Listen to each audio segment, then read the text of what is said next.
Hello and welcome to Rajya Sabha Television. You're watching The Big Picture with me, Frank Rausen Pereira. US President Donald Trump on Monday cast his decision to abandon Kurdish fighters in Syria as fulfilling a campaign promise to withdraw from endless war in the Middle East, even as Republican critics and others said he was sacrificing a US ally and undermining American credibility.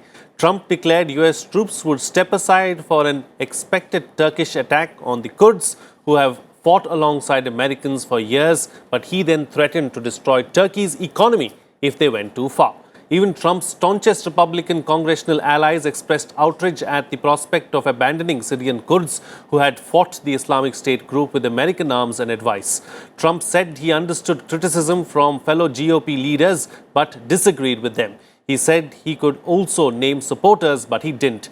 Pentagon and State Department officials held out the possibility of persuading Turkey to abandon its expected invasion. US officials said that they had seen no indication that Turkey had begun a military operation by late Monday. On this edition of The Big Picture, we will analyze the implications of the US deciding to pull out of Syria. Joining me on the program today are Prabhu Dayal, former ambassador, Professor A.K. Pasha, Center for West Asian Studies, JNU, and Wail Awad, West Asia expert. Thank you to all my guests for joining me on this edition of The Big Picture. Professor, I'd like to begin the program with you. What are the implications of this move of President Trump stating that he is going to not support any of his allies in Syria? What implications is it going to have for Syria and the region as a whole? Well, for quite some time, the Turks have been planning to enter Syria to flush out the PKK, Kurdish terrorists as they call, because they have lined up on the Turkish-Syrian border. And Turkey has been asking for a safe zone, both with Russia and the United States. The Russians were willing to listen to President Erdogan, but I think the Americans were not willing to abandon the YPG, their allies, Syrian Kurds. So now the issue is there are this ISS fighters still who are virtually looked after on the other side of the border of the YPG. So the Europeans are not willing to take this prisoners, ISIS prisoners, or former fighters, or the Americans have said no, we are not going to put them in Guantanamo and do what they did for the Afghan and other 9/11 prisoners. So Turkey, there is no power now which can restrain Turkey's decision. I am using the word decision because Erdogan has already issued instructions to the military either today or early morning tomorrow. Turkish troops and Air Force are likely to start their campaign in the east of Euphrates in Syria. Already they are there in the western part and central sector of Syria. But now this will be a major move which will only underline the fact that the Americans have abandoned the Kurds for good. And this is in line with Trump's policy to gradually withdraw from this region. Sure. And the other indication was that he doesn't want a war with Iran. And he has virtually withdrawn from the other theaters, including drone attacks, which were common in Yemen or in Somalia or in other theaters. So all in all, Trump preparing for the re-election next year, he wants to make sure that American troops are no more involved, also in line with Afghan talks which he held with the Taliban. So he has seen this as futile wars, and as you would recall, in December last year, he had already announced that he would withdraw from Syria. Right. And now whatever remaining troops are there, they were there at the instance of Pentagon and State Department and Israel, which also wants to have a say there. So now I think the way is clear for Turkey, and this will also mean further deterioration of relations between Turkey and the United States, because they have been at loggerheads since the coup attempt in which Erdogan accused the Americans of having a hand. Sure. So now the Americans want Turkey to be in a quagmire, a Vietnam sort, so that they get bogged down not only with the Kurds but also with the other elements, including Syrian government which is waiting to take over the entire Idlib area and also, if possible, the northeastern part east of Euphrates. So I think in a way this will mean Russian preponderance in Syria, Right. and Turkey will have a major say, and it will be also a victory for Iran, Right. because the Americans were with the Israelis. Sure. So sure. now Hezbollah, Syria, Iraq, Iran, Russia would be strengthening that axis from the Persian side to the Mediterranean. Absolutely. So, Wael Awad, where does it leave the Kurds now? Because they have been fighting alongside the Americans for a long time now, helping the Americans drive out the ISIS and take on the ISIS as well. So, where is it going to leave them, and what's going to happen to the dynamics of the region now? Well, I think let us take the scenario of Syria from the day one, where the American foreign policy was based on regime change. So Syria was part of the regime change policy that the United States have been implementing, whether it's Arab Spring or whether post-Arab Spring, where we have seen what happened in Iraq, then followed by Syria and the rest of the Arab, Libya and Yemen and all. The Americans have joined hand. They are partners in crime in the eyes of the Syrian. Both the Turk and the American are occupational forces unwanted in Syria, came by on their own and not have been invited by the Syrian government like the Russian. So therefore the Syrian government always have been pushing that this forces has to be out. So in regard to the Kurd always been integral part of Syria. But in sometime in the history when the Turkish were fighting the Kurd, we have got more than 200,000 Kurd migrated from Turkey, came to Syria, where they have settled in Syria, and Syrian have given them the nationalities. So there has always been, the Kurd have been subjugated to all the kind of atrocities on the Turkish hand. So now Turkey created this excuse, a pretext, because Turkey always eyed the Mosul, Aleppo, northern part of Syria. They always wanted to take it. So this is an excuse that they are trying to give a zone, a neutral zone, to bring the Syrian refugees and keep them there where everybody understands. So the American, when they joined hand with the Kurd, the first things the American did, they were doing ethnic cleansing. In fact, this is the area where you will have one village of Kurd, but you will have 100 villages of an Arabs, where the Arab were not allowed to come back to their villages and to their farmlands and their houses, because the American were trying to do the ethnic cleansing there, because that is the portion of Syria where you have 30% of the Syrian oil, you have this 30% of the natural resources, where the agricultural business, where the Euphrates water comes. So all this vital region for the Syrian forces, the American tried to create an enclave. Turkey joined hand with the American in the invasions of Syria, and also in the allowing the infiltrators to come from Turkey. You remember how they have come through the 950 kilometers. Now the Turkish realized that the American are trying to create an enclave for the Kurd, where the Turk felt that this is going to be sabotage and betrayal by the American. But I will agree with Professor Pasha to say that could be also a stab on the back by the American to Turk, or could be giving them a stab with a poisonous knife. Because this is a slowly poison where the Turk will be dragged into the quagmires of fighting inside Syria, and there where you will see the ramification for the future of relation of Turkey with the European Union. Why? I tell you why. Because this is a very important point here. Turkey may be willing to take part of Syria, annex part of Syria, but at the same time they have a Kurd population inside Europe, and now the European countries are trying to step in to fill up the vacuum of the United States in this partial, as we call it, a partial pull, is not pull out, is not a full pull out. Yes. United States is, all its military doctrine now is changed. They're only looking for a military bases all over the world. So they want military bases, but no foothold in the ground, boot on the ground. So they wanted to pull their troops. So Trump is not actually implementing his own personal policy. Trump, in terms of winning and monies and loss, how much Americans are spending on the Kurd. But the fact of the matter remains that President Trump is fulfilling the deep state policy toward the region of instability and defragmenting Syria into small parts. That's why the Kurds have been betrayed by the American, by the Turk, and they will come back to the Syrian fold, because they know that this is the only their salvage is to come back to the Syria fold. Right. So, Ambassador, I'd like to bring you into the picture now. So, what has prompted President Trump to go ahead with this decision and pull out of Syria and not support an old ally? And also, how much of trouble is he going to face back home? Because already we've seen several Republicans talk about how this is not a move in the right direction. So is this purely a political move with the elections in mind? Well, you have rightly mentioned that President Trump has been criticized even by senior members of his own party, including Mitch McConnell, Senate Majority Leader. He has also been criticized by his close friend Lindsey Graham, Marco Rubio, and even Nikki Haley, who was the US ambassador to the United Nations.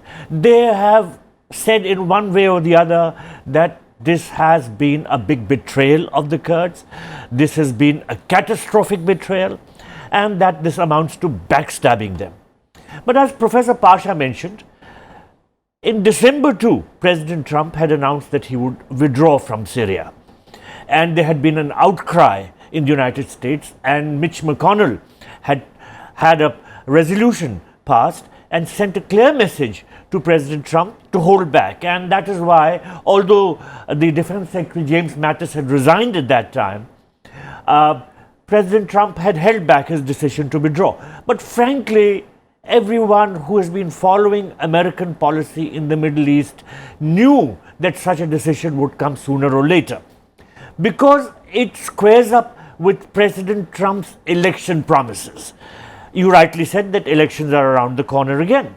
And in his first election campaign, he had categorically said that he would bring back US troops home from Syria and Afghanistan.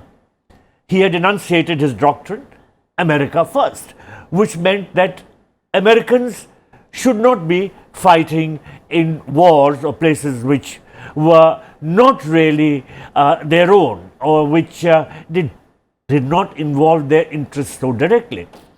Now, while in the last few days the picture has suddenly clarified itself, and there was a telephone call reportedly between President Erdogan and President Trump, and towards the end, apparently Erdogan mentioned that he would be sending his forces, prompting Trump to withdraw, announce a withdrawal of Syrian forces, US forces from Syria. The point is that it took the American establishment by surprise. They were not expecting something to come so suddenly, and that is why there has been this outcry of criticism against him. Of course, there have been some voices of support for him also. Rand Paul, for instance, within the Republican Party, who has come out and supported President Trump's decision. But nonetheless, the basic feeling is that President Trump has betrayed his closest ally in Syria, an ally which had fought as an integral part of the Syrian Democratic Front, the SDF, against the Islamic State, and which had made huge sacrifices in the war against the Islamic State. There is a growing feeling that the Islamic State forces are regrouping. Now, a lot of the fighters of the Islamic State were held as prisoners inside the area controlled by the Syrian Kurds. And there is a fear that if the Turkish forces were to invade the Syrian Kurdish territory, then fighters who are guarding the prisoners who are, from the Islamic State would rush to fight off the Turkish forces, and which would perhaps give an opportunity to these prisoners from the Islamic State to escape. Right. So the overriding feeling is that the region could be plunged in turmoil once again. Now, if you recall, as Professor Pasha said, the PKK, or the Workers' Party of Kurdistan, has been engaged in fighting the Turkish forces, and they have been wanting to break away. The Kurds number about 40 million, and they are located in areas of Iran, Turkey, Syria and Iraq, northern Iraq, northeastern Syria, southern Turkey and western Iran. And in all these places, there has been, by and large, discrimination against them. They have been subjected to sometimes atrocities. The Kurds have been wanting to set up their own independent state, yeah. but that has not happened. Sure. In fact, I read an article today in the American media that the Americans have betrayed the Kurds 10 times since the First World War because they have been promised certain things, but these were held back. Now, at the present moment, President Trump has clearly said that this situation in Syrian Kurdistan doesn't concern us. Of course, he has also said that if the Turkish forces cross that line without specifying what that line is, then he would demolish their economy, etc. and all Right, that. right. But the fact of the matter is that the Syrian Kurds, who have been very faithful and loyal allies of the Americans in this war against the Islamic State and also against the Syrian government, they have been completely let down by this decision of the Americans to withdraw from Syria, and which opens up the Syrian Kurds to attacks from the Turkish army. Right, all right. So let's take the discussion forward now and talk about the Russia angle and so on and so forth. But I'm going to ask my panelists to be brief because we spent quite a bit of time in our opening comments. Professor, is Russia now going to get a free hand in the region? What's Russia's game plan in all of this? Well, I mean, the overall picture of Russia in this region, is like this. Russia is now seen as a dependable ally. Whether it is what they have been doing for the last 3-4 years in Syria, or the upcoming Putin's visit to Saudi Arabia on oil, gas and economic partnership, weapons also, and their consistent support to Iran.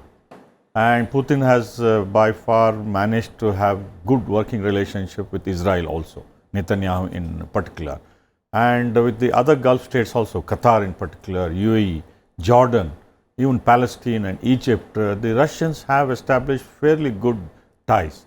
And what the Soviet Union used to do in the Cold War period, slowly Putin has been able to re-establish the credibility and legitimacy of Russian interest and stakes in this region because of implications on the Caucasus, Central Asia and Chechnya and in the internal Russian Federation also. This, having said this, I must also mention that they are also taking interest in piecemeal steps to bring stability, and their insistence on the Syrian Constitutional Committee or group to work for a new constitution which will involve all groups, including the opposition groups.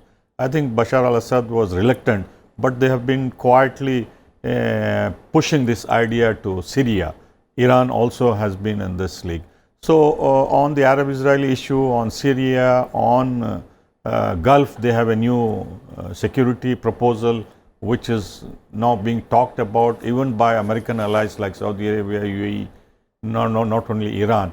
So, in that way, even on Yemen, they have come up with their own proposal through the Iranians and directly also. So, all in all, the Russians have been proposing several rounds of talks, not only in Kazakhstan, Astana round, but also in Sochi and other places in Russia itself.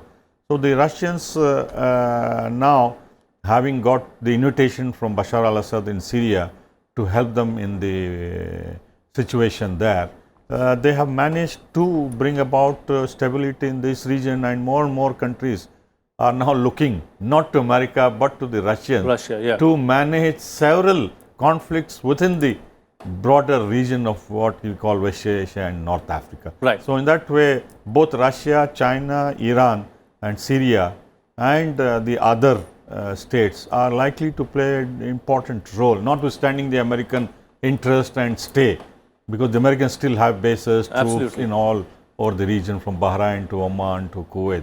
Sure. But the future seems to be, the tide seems to be turning towards Russia. That having been said, Wailawad, considering that Russia has got problems back home with the economy and other issues, do the Russians have the bandwidth really to try and take on or try and stabilize the entire region? Well, I think they have been playing a major role in this stabilizing the region. In fact, one of the main reasons for the war on Syria was to remove the military bases of Russia and Syria, which has been there for more than 40 years. So the American wanted to remove the last foot of the Russian in the Mediterranean Sea, and it was Syria. And it was only Syria during that time when the Russian told the American no to the war on Syria, no to toppling of the government of Syria, and they have stepped in 2015 and they saved Syrian government from falling because of the American intervention, and actually the Daesh and the terrorist organization have taken the upper hand inside Syrian affairs. The whole issues of Russian involvement, to be frank with you, is the only people who is fighting terrorists in the region are the Iraqi, the popular fronts, which we call Hashd al-Shabi, the Syrian government, the Iranian who was helping, and the Hezbollah who has been helping. The rest of it is just washing the eye. For us, Erdogan is the de facto Khalifa of the Islamic Ummah, is not Baghdadi.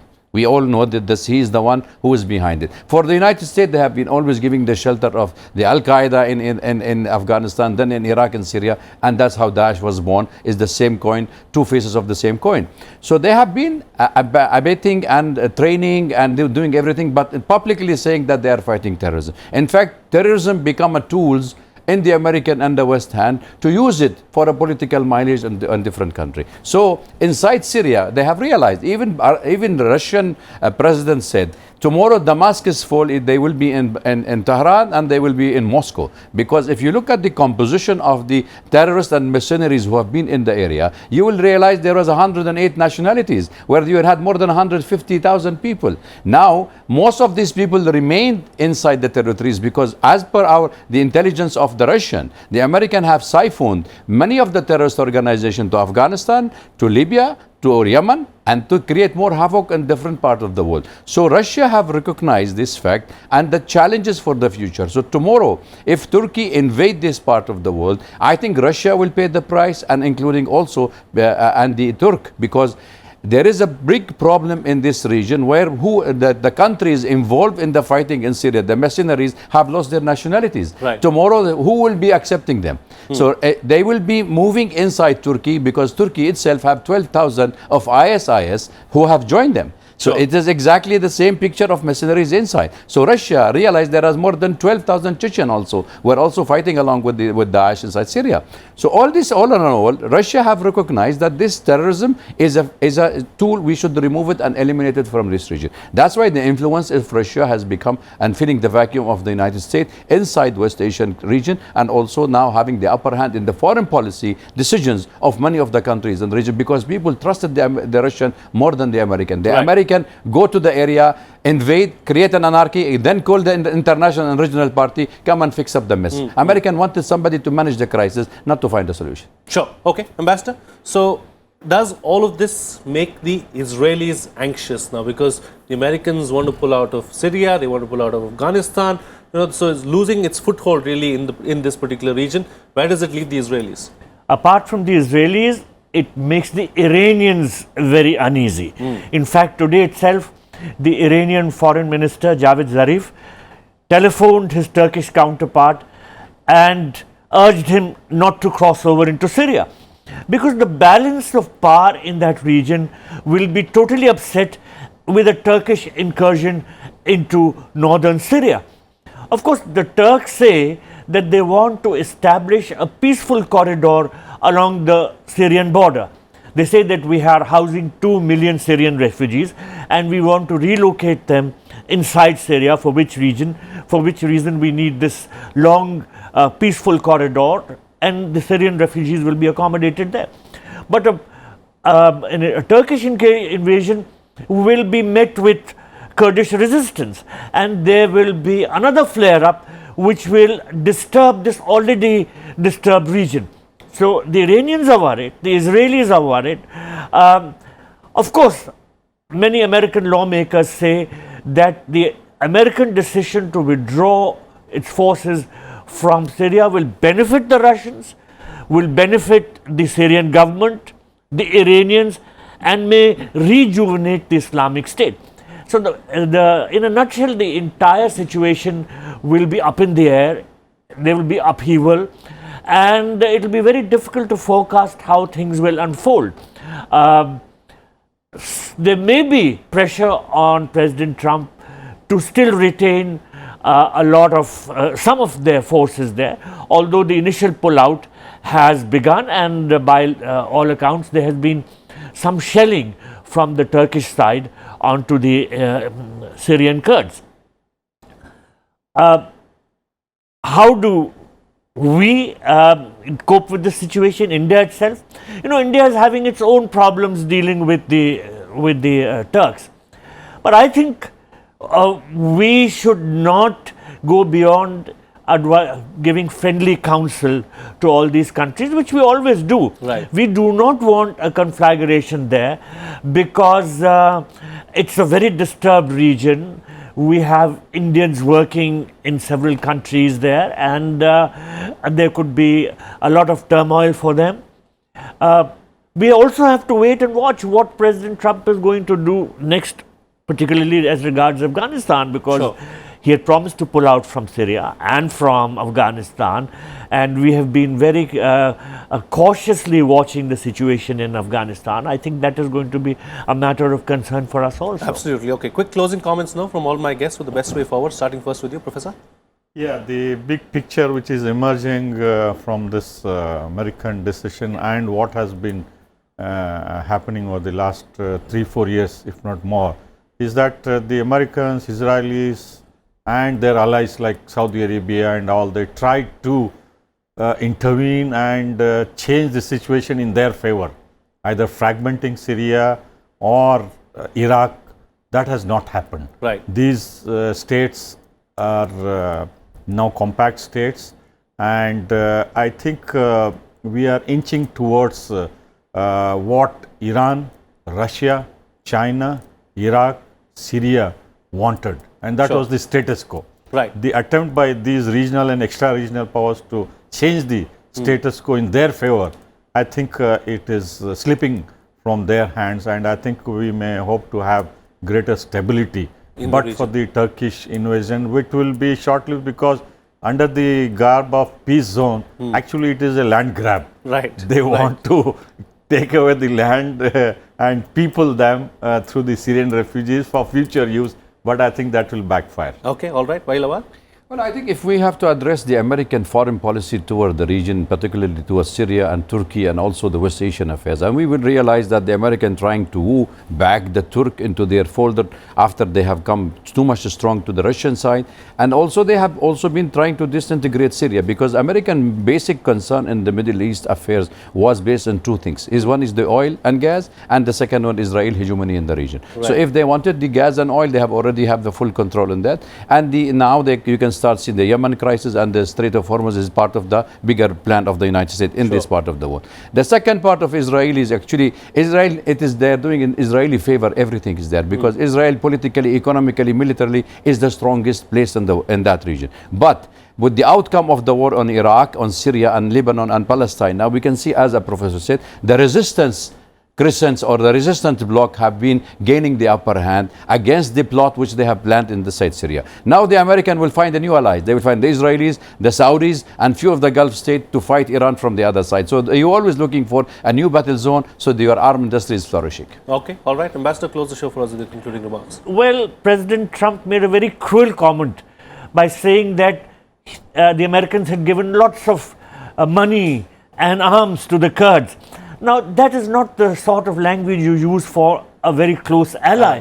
And I think there is going to be a lot of disillusionment with the Americans in various parts of the world, because if he is going to go ahead with his America First policy, then more and more relationships will be sidelined. Right. Already, many of America's allies are feeling that he has ditched them.